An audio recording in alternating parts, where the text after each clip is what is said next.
Well, welcome to our next lecture on Mora Nevuchim. Um, we are in chapter 49 of part.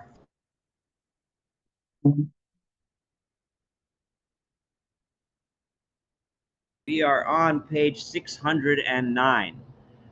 We are about to finish. Today, we will hopefully complete chapter 49. Um,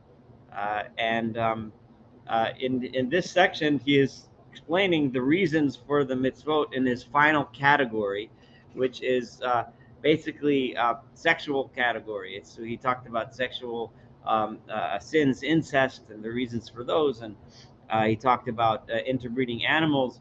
And the Rambam classifies circumcision as one of those. Um, so he's about to discuss the reason for circumcision, or at least according to his understanding.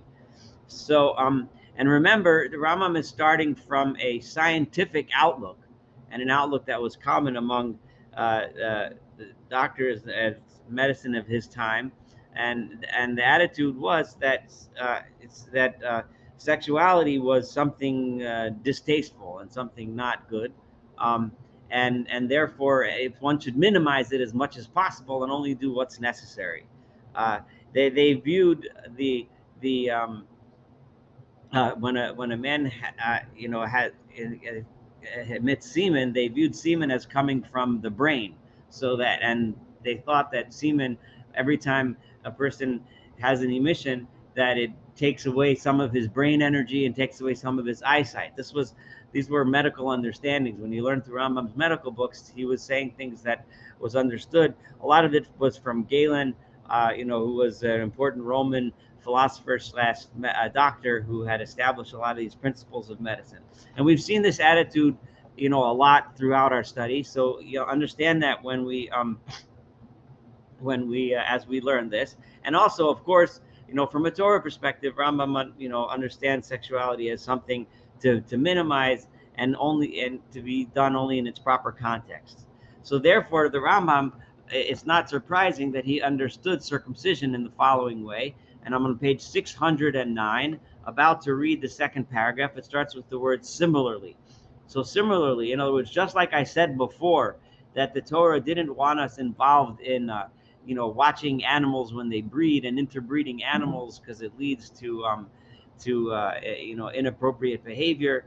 So therefore, similarly, with regard to circumcision, one of the reasons for it is, right, in my opinion, the wish to bring about a decrease in sexual intercourse and a weakening of the organ in question.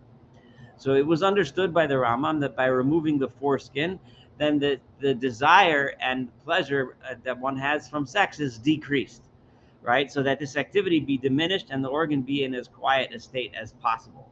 It has been thought that circumcision perfects what is defective congenitally.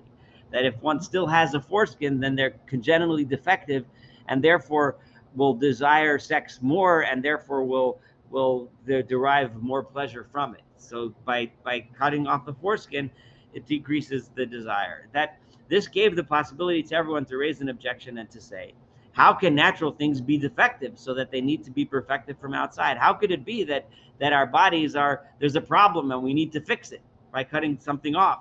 Right? All the more because we know how useful the foreskin is for that member, right? Those that have the foreskin, get pleasure from that part of their body, and they say that, there's a purpose for it. So in fact, this commandment has not been prescribed with a view to perfecting what is defective congenitally. It's not a congenital defect. It's not a problem with the body, a physical problem.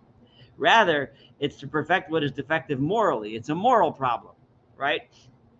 The bodily pain caused to that member is the purpose of circumcision. The purpose is to, cause pain. None of the activities necessary for the preservation of the individual is harmed thereby. The bottom line is you can still have children, you can still have sex, so you can still go through that process, nor is procreation rendered impossible. But violent concupiscence, which the other translation that I've been looking at now, the Goodman Lieberman translates that as a frenzied appetite, a frenzied sexual appetite, and lust that goes beyond what is needed are diminished. The fact that circumcision weakens the faculty of sexual excitement and sometimes perhaps diminishes the pleasure is indubitable. For if at birth this member has been made to bleed and has had its covering taken away from it, it must indubitably be weakened. So by weakening it and by making it bleed, the sages, may their memory be blessed, have explicitly stated, it is hard for a woman with whom an uncircumcised man has had sexual intercourse to separate from him. Presumably the idea is that it makes the penis larger, the woman gets more pleasure from sex, so she really likes to have sex with him more. That was what they understood. In my opinion, this is the strongest of the reasons for circumcision. So it's interesting because the Rambam's proof doesn't really prove his point that the man feels less pleasure, but regardless, that's what he said. So who first began to perform this act, if not Avram, right, who was celebrated for his chastity, as has been mentioned by the sages, may their memory be blessed, with reference to his dictum, behold, now I know that thou art a fair woman to look upon. It says that when Avram went and took Sarah to Egypt, he finally saw her for the first time. He realized how pretty she was, and he never realized that all these years, which shows that he wasn't sexually involved. He was chaste. So this is the Rambam's explanation. It's a very famous explanation of the Rambam. It brings up a few things. It's just because he brings it up, I need to make a few points. First of all, that this is, and I started with this point, that this is consistent with the Rambam's scientific understanding, and it's consistent with the understanding of doctors of his day. It's not consistent with modern medicine. Modern medicine has shown over and over again. Could I just pause for just 1 second? Give me a minute. I'm sorry. I'm really sorry about that. It was just important. I had to get that. But so it's consistent with the science of his day. That's number one. Modern science has not demonstrated any difference in reported pleasure between people who are circumcised versus people who are not circumcised. There's no difference in sexual behavior, which you would think, you'd find some. If you look at large populations, there'd be difference in male sexual behavior for circumcised versus uncircumcised. It has never been demonstrated in studies, and these studies have been done. And then there's this question nowadays. There's a whole movement of people that are against circumcision because the body. Why are we mutilating an infant's body? The kid never consented to it. There's a lot of stuff on this. If you go online, a lot of literature about it. So it's not really the time and place for us to go into that in detail, because the topic of this lecture is not circumcision and its pros and cons and the argument. The topic is the Rambam. So I'm specifically focusing on what the Rambam says. So it's clear, and you'll see this soon from when we get to the end of this chapter, that had the Rambam been aware of modern science, he would have said something else, right? And what he said here was highly consistent with his views until now. He was very consistent with the views of science of his day, and we saw that repeatedly, especially in this last section when he's explaining the meanings for the mitzvah. So he explains this, but now he's going to explain another reason, which is at the bottom of page 609. According to me, circumcision has another very important meaning, namely that all people professing this opinion, right? In other words, this idea, the idea that's the foundation of Judaism, that is, those who believe in the unity of God, right? We all believe that there's one God, and all right, which is a topic very deeply discussed on many levels in this book. So should have a bodily sign uniting them, so that one who does not belong to them should not be able to claim that he was one of them while being a stranger. It's a way of showing that I'm a member of this club. And this is something, there's many groups in the world that have physical signs, like scars or tattoos, that identify them as a member of this group, right? But we don't want people doing it, right? And claiming that they're a member of the group when they're really not. So for he would do this, why would he do that? In order to profit by them, right? If you ever heard of bageling, when somebody says something to show that he's Jewish, because he wants to do business, he wants to be your friend, because he wants to make you a deal or whatever, right? So, or to deceive people who profess this religion, or to try to convince you, yeah, I'm Jewish, and then try to convince you of an idea that's inconsistent with Judaism. So by forcing a person to be circumcised and have a physical sign, he's less able to get away with it. Now, a man does not perform this act upon himself or upon a son of his, unless it is in consequence of a genuine belief. This is an act that's painful, right? And a person just doesn't randomly do this, right? If it was simply, wearing a necklace or even making a small tattoo, a person might do it. But this kind of a thing, you'd only do if you really felt like you were part of this group. So for it is not like an incision in the leg or a burn in the arm. He says burn in the arm because I remember I traveled for the army to Chad in Africa a couple months ago. Um, and a lot of people had these like lines and marks that were clearly from burns on scars on their faces in different places. And I asked the people what they were, and they showed me that different tribes, it shows their tribal identity, had different marks, and at a certain age they would make those burn marks. So, but this thing you wouldn't just randomly do, for it is a very, very hard thing.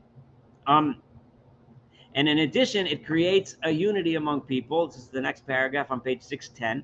In the second paragraph, it is also well known what degree of mutual love and mutual help exists between people who all bear the same sign. When we all have this same sign in our body, it creates a camaraderie, right? Circumcision is a covenant made by Abraham, our father, with the view to the belief in the unity of God. It represents that idea. Thus, everyone who is circumcised joins Abraham's covenant. By having this circumcision, we demonstrate that we are a member of this group, and it creates a bond between us.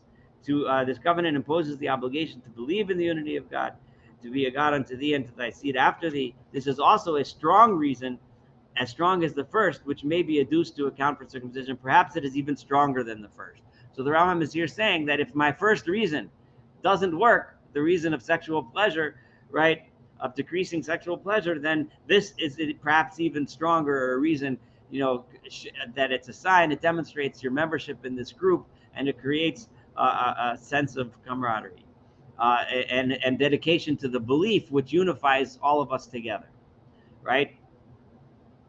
The perfection and it's interesting because almost everything else Jews can disagree about, but the idea of unity of God, right, is something that I haven't heard Jewish groups that disagree with that, right?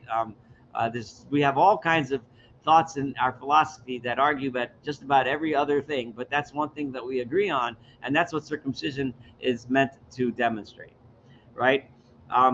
The perfection and perpetuation of this law can only be achieved if circumcision is performed in childhood.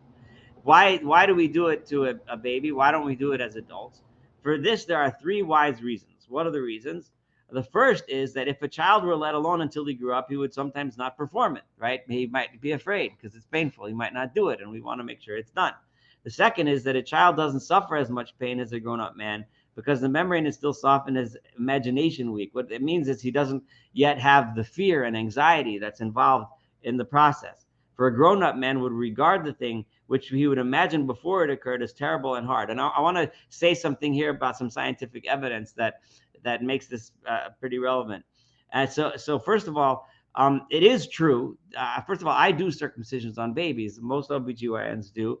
And it is 100% true that the doing a circumcision on a baby before it the foreskin becomes harder and larger and more attached is a lot less painful. Now, I did not say that the baby does not have pain. I didn't say that at all. But it's significantly less traumatic than doing it to an adult. The other thing is, and the Rambam is really touching on something that's really important about the nature of pain. So there's a lot of physicians, and there's some physicians in the audience today. We all know, and most of us, even if we're not physicians, realize that pain is a very subjective thing, right? It's very hard for us. We don't have a painometer. There's no machine that can measure how much pain you're having. So typically, if a patient comes into my office or anyone's office and is complaining of pain, right? If I diagnose two people with the exact same condition, one person might have a lot more pain than the other. Now, why is that, right? So there's all kinds of reasons and psychological things. There could be physical reasons. There could be an actual physical reason why this person has more pain than the other. Sometimes it could be psychological. Sometimes it could be an issue of pain tolerance. There could be a long list of things, and they all are important. But one of the things that scientific studies have been done on, because if you try to imagine for a minute, if you're a scientist and you want to study severe pain and you want to study how people, some people, why is it that some people tolerate it better than others, right? So the easiest group, how do you find a group of people who you know are going to experience severe pain and it's ethical, right? Right? You're not going to sign them up and say, I'm going to cut your arm, right? That's not very ethical, right? So it's easy. You find pregnant women because you know they're going to go through childbirth soon, right? And childbirth is a painful experience. And no one, I've never met anyone that said that childbirth was not painful, right? But there's definitely true that many women will give different reports as to how bad it was, right? They'll have, on a pain scale, they'll give you different numbers. And why is that? So why do some people experience it less than others?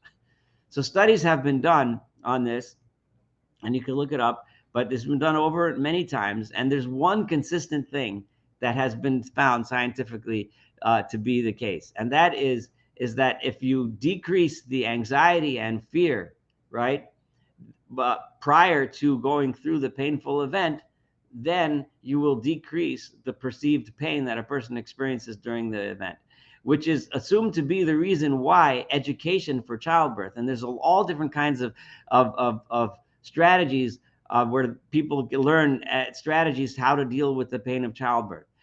They all do, and it's been scientifically shown. There's women that go through those types of education beforehand will report lower pain scores, right? And however, every single one of the methods, and there's lots of different methods, certain famous ones, there's hypnobirthing, there's Lamaze, and there's a long list of other birthing methods out there. They all have equivalent scores, right, of a decrease in pain perception. And it's assumed that the reason is because they all educate you as to the process, right? So you go into the process with less fear because you know more about what's happening when you're experiencing it, right? So what that basically tells you is that if you feel more fear before going through a painful experience, then the painful experience will be more painful. If you have less fear and less anxiety, then the experience will be less painful. So it doesn't say not pay. So anyway, that's really what the Rambam is saying here. And the second reason, the baby doesn't have that. He has no idea what's about to happen, right? But whereas the adult has that anxiety and fear of the experience, so it's more painful. So that's reason number two. So I taught you a little medical science today. So the third is that because that's what I do for a living. This is an important part of my work. So the third is that the parents of the child that is just born take lightly matters concerning it. Now, this is very hard to read, but okay. For up to that time, the imaginative form that compels the parents to love it is not yet consolidated. But the Rambam is saying, I think, and this is just my what I assume to be the case, so I may or may not be right. We have to realize something that was reality until about 100 years ago. And this is actually very important today, because there's a lot of interesting things, misinformation that people get online about the way things used to be, right? Especially when it comes to, for example, in the home birthing movement, which is a big problem for me. People say, well, people have had babies for hundreds of thousands of years without hospitals and doctors. And, you hear that kind of stuff coming out of people that advocate practices that are not medically safe or sound. And one of the things that we have to recognize is that until about 100 years ago, the majority of babies didn't make it past age 2, right? Most people would have 8, 9 children, of whom 2 or 3 might survive to adulthood, right? This is a reality that we just tend to forget. In the days prior to vaccinations, in the days prior to prior to antibiotics, the days prior to identifying all kinds of fetal illnesses or congenital illnesses that we identify and diagnose and treat before they take the baby's life away, that was reality. Reality was that most children didn't make it, right? So it somewhat makes sense that the bond between a parent and the child is not as strong if that's when it's an infant, right? So therefore, for this imaginative form, in other words, that feeling that we have in our hearts towards the baby increases through habitual contact and grows with the growth of the child. It gets stronger and stronger as the baby gets older. I personally think that this is different today, when the expectation of every mother is that their baby will survive, right? That because nowadays infant mortality, even in poor countries, is significantly less than it used to be, right? then it begins to decrease and disappear. I refer to this imaginative form, right? For the love of the father and the mother for the child when it has just been born is not like the love for it when it is 1 year old, and the love when it is 1 year old is not like the love when it is 6 years old. Consequently, if we were left uncircumcised for 2 or 3 years, this would necessitate the abandonment of circumcision because of the father's love and affection for it. The father has already bonded, and he'll say, I don't want to do this painful act. At the time of its birth, on the other hand, the imaginative form is very weak, and the term imaginative form is referring to what we would today call that emotion in our heart, right? Especially as far as concerns the father upon whom this commandment is imposed, since the commandment, it's the father's obligation to do it. And what about the eighth day? I'm at the top of page 611, right? The fact that circumcision is performed on the eighth day is due to the circumstance that all living beings are very weak and exceedingly tender when they are. By the way, the Rambam's talk on circumcision, you'll see quoted. It pops up anytime debates and discussions of circumcision come about. Everyone says what Maimonides said. It's not necessarily always positive, but they do bring it up. It's very common, I think, to hear. It's just well known. Good or bad, you can argue about, but it's very well known, right? The fact that it's performed on the eighth day is due to the circumstance that all living beings are very weak and exceedingly tender when they are born, as if they were still in the womb. This is so until 7 days are past. Again, this is consistent with Rambam's medical writings, and it's also consistent with their lived experience, right? Little things today, like giving a baby support, respiratory support, right? Like certain things that today in the hospitals are so just run-of-the-mill basic stuff that happens all the time, right? A little bit of respiratory distress. Nowadays, it's nothing. You give them a face mask on, give them a little oxygen, maybe intubate for a day or two, and the baby's fine. In those days, it was a death sentence, right? In the first 7 days, right? What we call today is TTN, for example, that stands for transient tachypnea of the newborn. If there's any pediatricians in the audience, they know what I'm talking about. So TTN today, it happens all the time. Yeah, no big deal, whatever. You give a baby a little respiratory support, it's good to go, right? In those days, every time a baby had TTN, it died, right? So the first 7 days, that's what you'll see. It is only then that they are counted among those who have contact with the air, right? Right? It seems like the Rambam had a sense that even then they had a sense that had something to do with respiration and respiratory difficulties, which was the chief killer and would be today if not for modern medicine, right? Do you not see that this point is also taken into account with regard to beasts? This is true about animals too, right? 7 days shall it be with its dam, with its mom, and so on. You leave it with its mother because it needs the support of the mother for the first 7 days. It is as if before that period it were an abortion. It's like it's not even a live baby yet. When it's the first few days, don't get too emotionally attached because you don't even know whether it's going to make it past the week. Similarly, with regard to man, he is circumcised after 7 days have passed. In this way, the matter is fixed. You do not make out of it something that varies, right? So we by saying 8 days, it's something fixed. We know that a baby that makes it past the first week has a much better chance of survival. Which, again, if you subtract modern medicine and you go back to the medicine of the Rambam's day, that makes a lot of sense. So that is his discussion of circumcision. So we're going to go on to some more, but I just want to know if there's any comments about circumcision before I go on to the next few. He's going to briefly touch on a few topics, and then he's going to end with the paragraph that I think is very, very, very, very important when it comes to our approach to all the reasons he's given over the last few months we've been studying this section together, and very important on a lot of levels. But before we do that, any comments? If there are none, then we'll go on, and please feel free to stop me at any point you want to. All right. So the class of commandments, I'm on 611, the second paragraph, also includes the prohibition against mutilating the sexual organs of all the males of animals, which is based on the principle of righteous statutes and judgments. It's just not the right thing to do. It's not kind to do that. I mean, the principle of keeping the mean in all matters. Sexual intercourse should neither be excessively indulged nor wholly abolished, right? To do it so that this animal cannot enjoy the pleasure of sexual intercourse that animal was created to do, right, would be mean to the animal. It would be wrong. And this is very consistent with things that I've pointed out in the Rambam with regard to treatment of animals, and we kind of came up several times but with when he talked about shechita, animal slaughter, and when he talked about Ever Menachai, pieces of living animals, the Rambam emphasized the importance of minimizing pain to animals.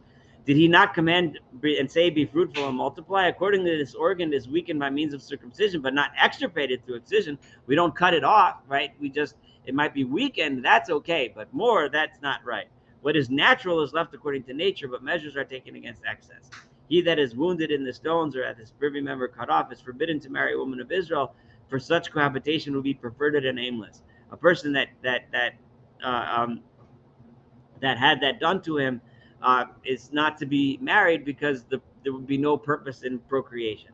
Such a marriage would likewise be a stumbling block for the woman and for him who seeks her out, because she would never have the pleasure of intercourse with her husband, and she would end up looking elsewhere. This is very clear. In order to deter people from illicit unions, a bastard, a mamzer, right, is forbidden to marry a daughter of Israel, even though he didn't do anything wrong, right? So that the adulterous man and adulterous woman should know that by committing their act, they attach to their descendants a stigma that can never be effaced. The children born of adultery being, moreover, always despised to every way of life, and in every nation, the seed of Israel is regarded as too noble to mix with bastards. That doesn't fly very well today. But it's important. That's how the Rambam understands that reason. Okay, because of the nobility of priests, it's something difficult to understand. But I beg you to wait until the last paragraph before we pass judgment on that. Okay, because of the nobility of priests, they are forbidden to marry a prostitute, a divorced woman, a woman born of illicit marriage. The high priest, who's the noblest, is forbidden to marry a widow or a woman that's not a virgin. The reason for all this is clear, because mingling of bastards with the congregation of the Lord is being forbidden, and that of all male and female slaves with it is prohibited all the more. And what about the prohibition of intermarriage with Gentiles, with non-Jews? It's explained in the text of the Torah itself, right? Because you take of their daughters and thy sons, and they'll end up, and so on. If you read the verses in Shemos, they'll end up bringing you to their idolatrous ways and convincing you of their evil paths in life. So you want to marry someone who will bring you closer to God, not farther away from God. So that is actually the end. I'm on page 612 of his explaining the reasons for specific mitzvot, right? Now let's read this last paragraph that I've been telling you so much about. Okay, so here we go. In the case of most of the statutes whose reason is hidden from us, right? In most of the things which we don't understand or know, right? Most of them, not all, but most, right? Everything serves to keep people away from idolatry. The bottom line of them is most likely, even though we don't see it or understand it, the purpose of those mitzvot are to keep us away from idolatry. Remember, for example, when the Rambam told us about the mitzvah of shatnez, of mixing wool and linen. And he told us that in those days, the practices were to mix those things, and therefore we don't do it to stay away from idolatry, right? The fact that there are particulars, the reason for which is hidden from me being Maimonides, and the utility of which I do not understand. So why is it that there's many mitzvot that I don't understand? Why is it there's lots of things the Torah tells me that don't make sense to me, right? And I think all of us should read this paragraph and tell ourselves, okay, all of those mitzvot that don't make sense to me, in my case, Saul Weinreb, that I read things and the Torah says something that just doesn't quite work, right? It doesn't make sense to me, either because morally it doesn't seem right, or scientifically it seems to be against my in other words, the Rambam has made an attempt over the last, 15, 20 chapters or so to make the Torah reasonable, to make it make sense. But the Rambam is acknowledging that he hasn't achieved his goal. There are still things that don't make sense to him. And of course, the same thing would be to us. So what's the reason, right? It is due to the circumstance that things known by hearsay are not like things that one has seen. What he means is that when we think we know the circumstances of life, the historical circumstances under which those mitzvot commandments were given a couple thousand years ago to the Jews in the desert, in the region of the Middle East, right? we were not there, right? We haven't seen them with our own eyes. We haven't experienced them with our own eyes. We were not there when those mitzvot were given, right? We might read books about it. So hence the extent of my knowledge of the ways of the Sabians drawn from books. The Rambam is saying, how did I tell you I learned about the practices of them? Because I went to the library and I took out all the books I could find on the practices of what he calls the Sabians, which are pre-monotheistic pagans, right, in the Middle East. And he learned to the best that he could what the world was like, what they lived in, what were their practices like, what was the influences, the pressures, and so on, challenges, and how did they do things. And then I tried to say, well, now I understand this mitzvah or that mitzvah in that context, right? And if you remember, consistently the Rambam did this based on his understanding. But that knowledge that I got from reading is not comparable to the knowledge of one who saw their practices with his eyes. Which I learned from reading a few books is nothing yet even close to what it was like to be there at that time, right? Right? This is even more the case since these opinions have disappeared 2,000 years ago or even before that, right? How I don't have any access to this knowledge, right? Remember, by Rambam's day, there was no such thing as the science of archaeology, right? There was no such thing as anthropology, right? There was no such thing. The best he had was these books that he gave us. He gave a reading list of the books that he read. He wanted to learn about about what the world was like when the Torah was given. He did the best he could in Fastat, Egypt, in the 11th century, right? And he read those books. But he's acknowledging that his knowledge is missing. It's missing so much, right? If we knew the particulars of those practices and heard details concerning those opinions, if we understood the world that they lived in and the world in which the Torah was given, right, we would become clear regarding the wisdom manifested in the details of the practices prescribed in the commandments, right? Then all of a sudden we would understand these mitzvot would make sense to us.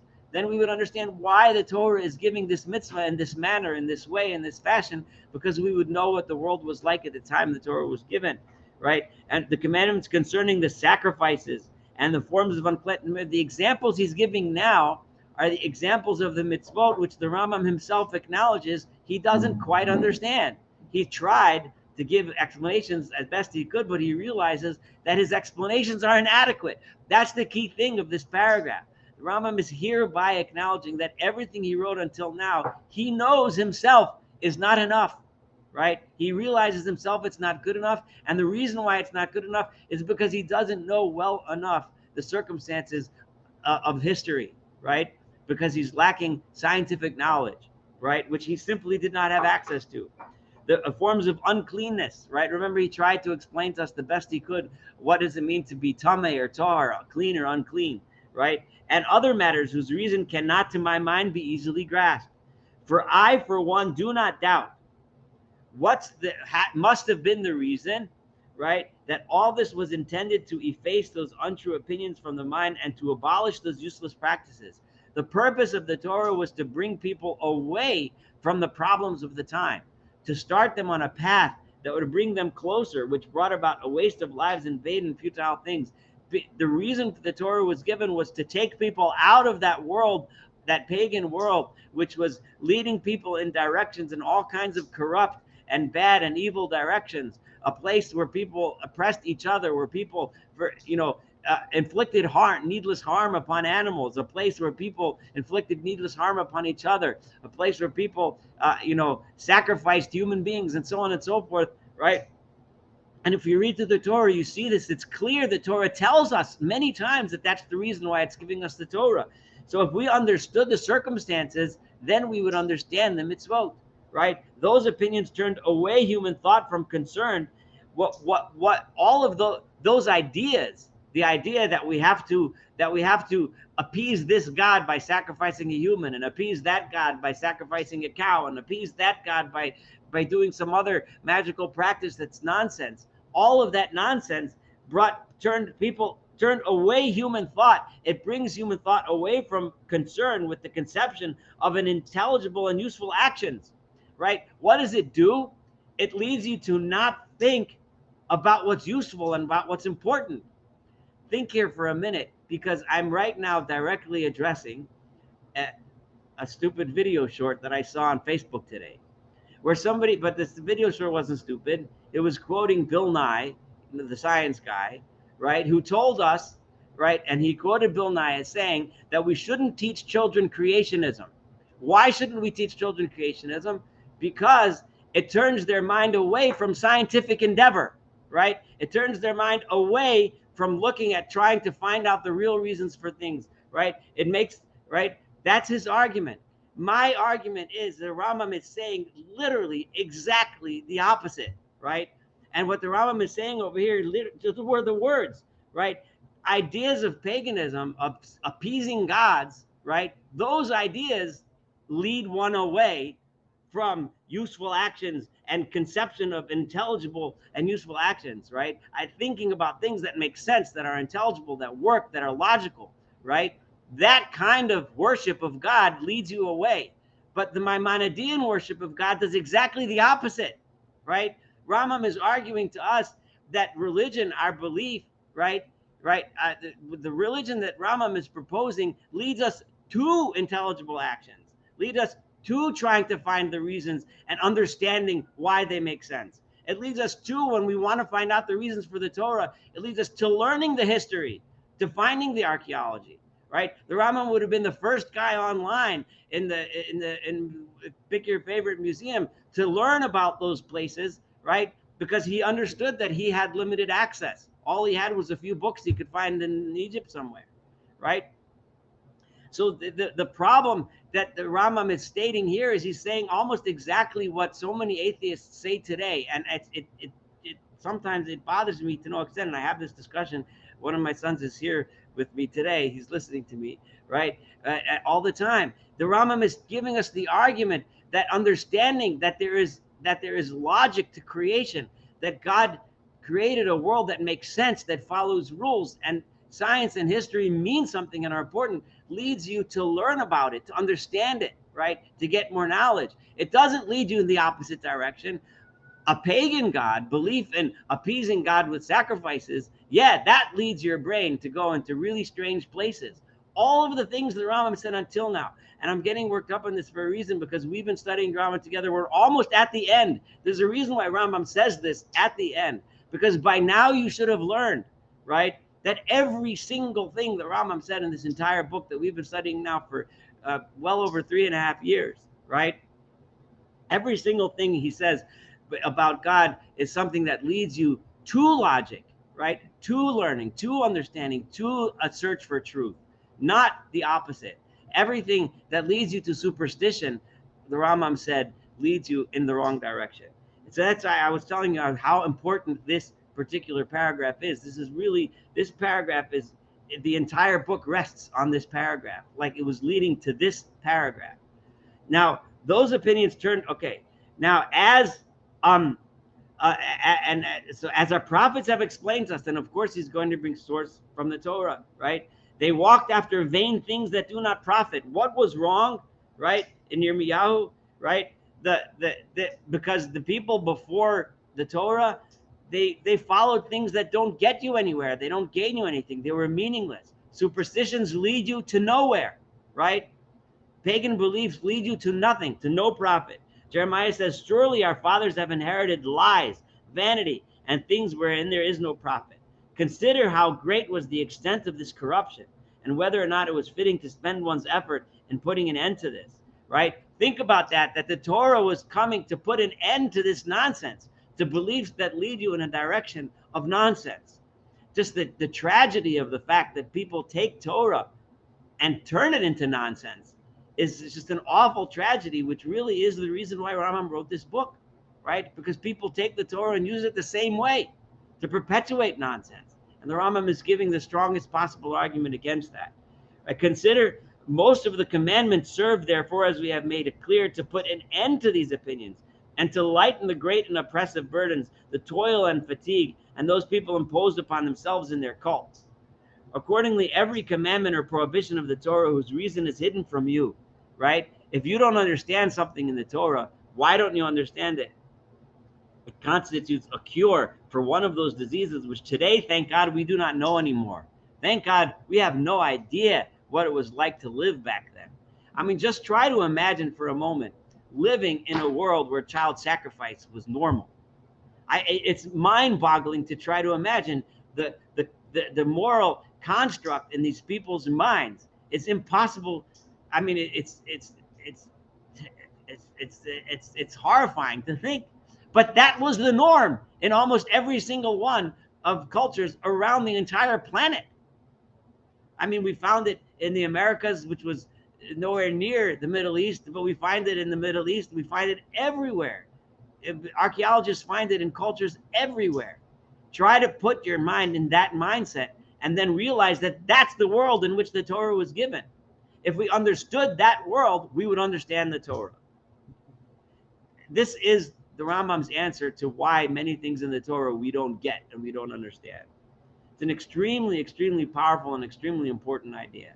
And I'll just give examples of how we can then try to start to explain things that make no sense. And give me a moment, I'm going to give an example, but first let me finish this paragraph. This is what should be believed by one who is endowed with perfection and knows the true meaning of his dictum may be exalted. When it says, I said not unto the seed of Jacob, seek ye me for nothing, right? I didn't come to the people of Israel and say, look for God because it's going to lead nowhere, right? I came to Jacob and I said, look for God and seek God because it's going to lead you somewhere important. I have now dealt with one by one. I'm at the top of page 613, fascinatingly 613, interesting, okay. With all the commandments one by one included in these classes, and we have drawn attention to the reasons for them.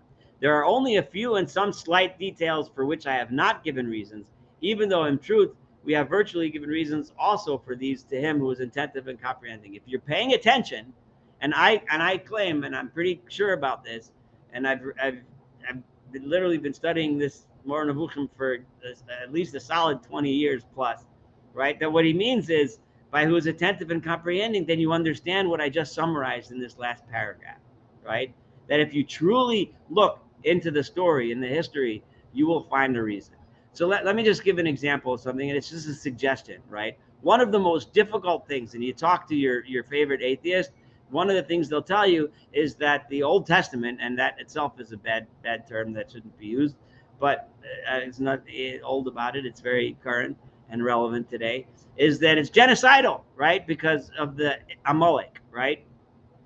You know, it commands the destruction of men, women, children. So just, and I don't know if I'm right about this, but I'm just gonna put this out there, and you can tell me if you like it or not. So if we understand the world in which that was given, right? War was usually perpetuated on one party against another in order to obtain benefit from that other party, right? You'd attack them to get their women, you'd attack them to get their food, attack them to get their land, attack them to get their wealth, their riches, whatever it was. And coming home with bags of booty, right, was the point of a war, right? Now, as you can imagine, so in other words, the way to obtain goods and get wealthy is by beating up, subjugating, and if necessary, killing the people who you are attacking, right? If the Torah is coming to tell us, and we see this throughout the Torah, especially in the book of Yehoshua, right, which discusses the conquering of the land of Israel by the people of Israel, we see over and over again the idea, especially like, for example, when Jericho was attacked, Jericho, the first city, that they weren't allowed to touch anything from the city. What was the point, right? The point was to show that in our wars, right, we're not doing it because this is different. This is a totally different kind of war. Number one, they were required to sue for peace beforehand, right? And if the people wanted peace, they would have to be granted peace. And we see that throughout Tanakh. And that's also the Rambam's opinion. There's some debates between Rambam and Ramban about that, but it's too much, right? So the idea that the Amalek should be wiped out and not taken as slaves, right, was important because it demonstrated that they were fighting against what Amalek stood for, right? And Amalek stood for something that was against everything the Torah stood for, right? So by taking booty, which includes human beings as slaves, right, then you're just like everyone else. Then it's not a fight for something that's good and right and proper. It's a fight in order to gain wealth, just like everyone else.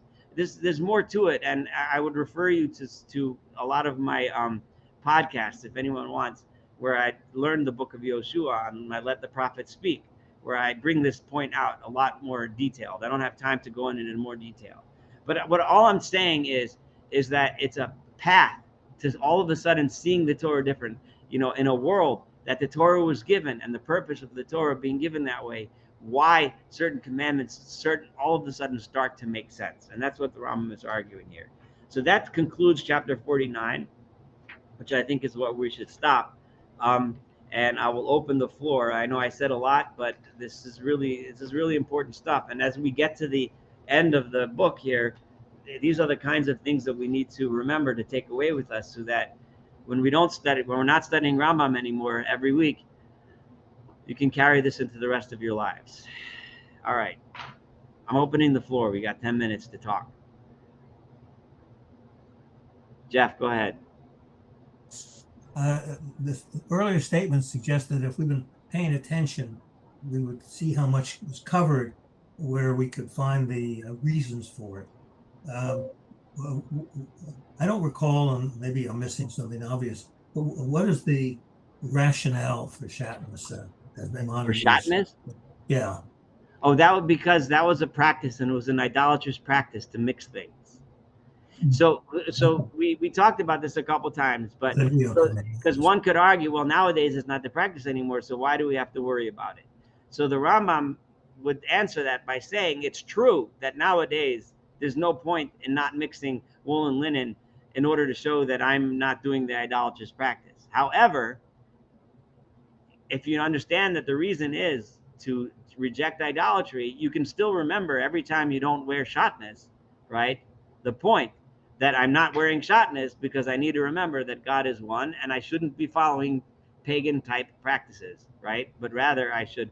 What's fascinating is that if, according to Rambam, if you were to think by wearing this garment and not wearing shatnez, I'm somehow superstitiously manipulating the spheres up there and making my life better, and somehow God's going to treat me better, the Rambam would think that's a pagan practice, right?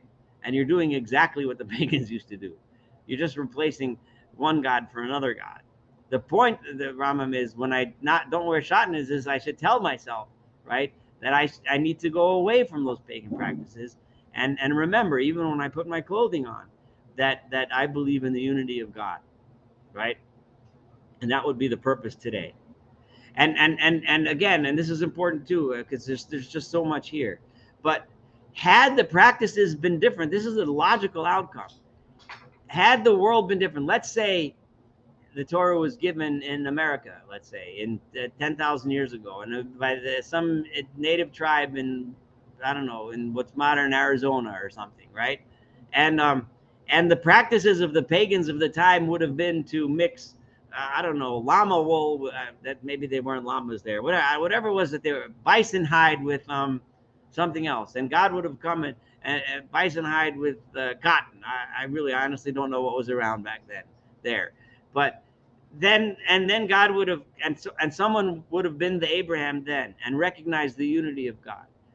The commandment would have been different. It would have been, don't do that practice, right? Whatever that was with the bison hide, right? It's not inherent to shatnez of wool and linen. There's no magical thing that happens. I mix wool and linen, and all of a sudden, this is the Rambam's argument with Kabbalistic understandings, right? And I'm not here to knock the Kabbalistic understandings. I'm just here to tell you the Rambam side of this debate, of this understanding. What he would say is that, yeah, absolutely, had the historical circumstances been different, this is the logical outcome from the paragraph which we just read together, right? Then the laws would have been different, right? So had the practice been mixing bison hide with antelope hide, then the law would have said, don't mix bison hide with antelope hide, right? That would have been different, right? So anyway, I'm sorry, I went a little bit farther than answering your question, but I think I answered your question. Any other comments? The only thing I would note about that is, by starting with a proposition that these practices we don't understand, well, because they were associated with idolatry, it's kind of a general principle. It almost suggests we don't need to go further. We didn't have to spend all this time. We should have just said, You Well, just said it in the beginning. that's it. Just then begin everything that's idolatry, that's Well, prohibited. it's a good point what you're saying. However, I will tell you why it's important that we went through it, because when the Rambam tried to understand these reasons for the mitzvot, he employed numerous things that we can also employ. So even if we don't, for example, the circumcision argument, modern science might not support the claims that he made, and our attitude toward sexuality is certainly very different, both on a religious level and on a physical level and emotional and psychological level, is very different than his understanding. So, however, we did learn from the Rambam that he employed modern science to the best of his ability, right? He employed, right, his lived experience and his understanding of psychology, which was consistent with the understanding of psychologists in the days of the Rambam, right? He employed his understanding of history, his understanding of social cohesion and groups, right?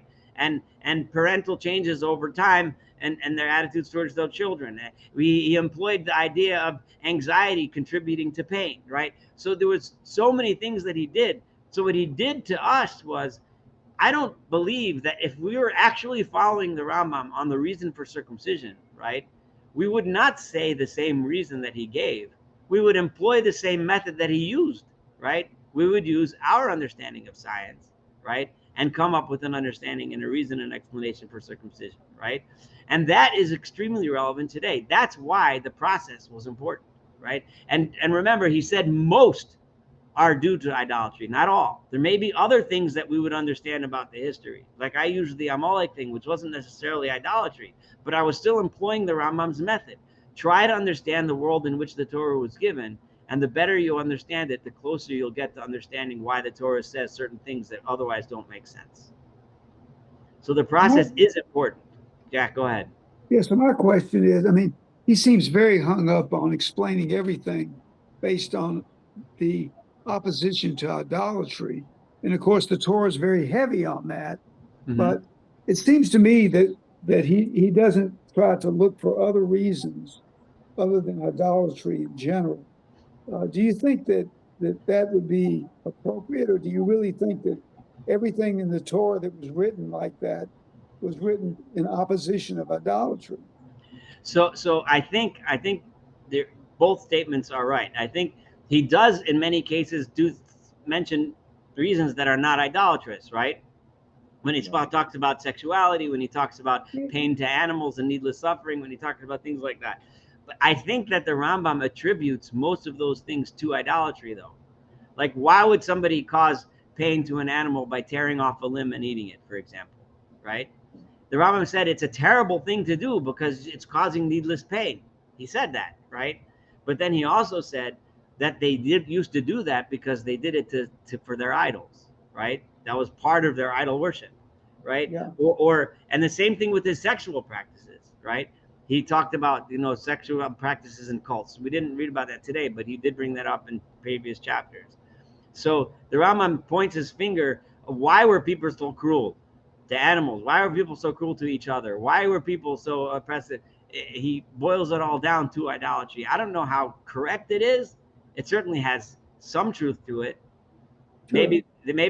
But he's not necessarily right that so I do think you're right. So when he says that everything is to keep people away from idolatry, he means idolatry and all of the horrific behaviors that having an idolatrous attitude brings a person to do, right? That's my point. There are a lot of behaviors that are not, that are opposite to what we believe, that have nothing to do with idolatry, but they're bad behaviors, and the Torah teaches that we shouldn't do those bad behaviors. They may not necessarily be related to idolatry.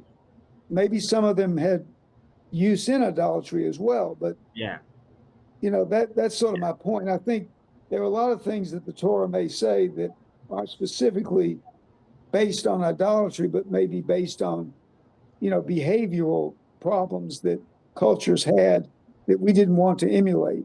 Right. Yeah, definitely. Yeah, Not necessarily related to idolatry. Right. That's I agree.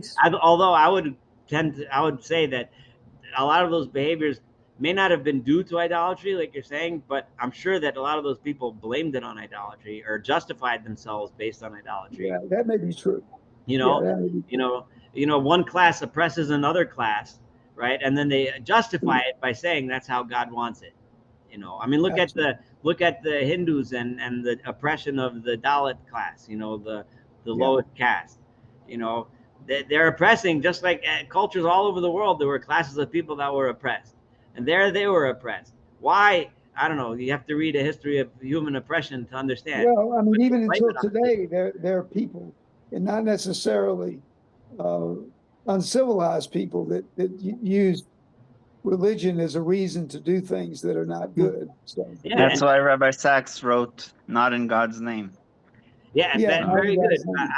I had a lot of Rabbi Sachs's thoughts in my mind when I was saying what I was saying tonight, because he on many occasions, right, and he'll tell you, is employing the Rambam's, what we're learning in the Rambam, to try to understand the Torah better, and he does it all the time. And that book, Not in God, thank you for bringing that up. It's a great example of that. And reading through Rabbi Sachs's writings, you find this thought process many times, and it's not coincidental. I mean, he says that, but yeah. Any other comments? We're about to run up against the hour here, so For my comment, you have to take it off recording. So. Okay. So then I'll stay online for a few minutes after the recording. Anyone? Anything else? If not, we will end tonight's lesson, and looking forward to next Wednesday, Mir Hashem, when we continue. It's going to be Rambam's attitude towards the mysteries of the Torah. It's going to mean something different than when you think mysteries of the Torah mean, but it'll be very interesting nonetheless. And have a wonderful evening. Thanks so much. Thank you, Saul. So have a nice night. Yes. Thank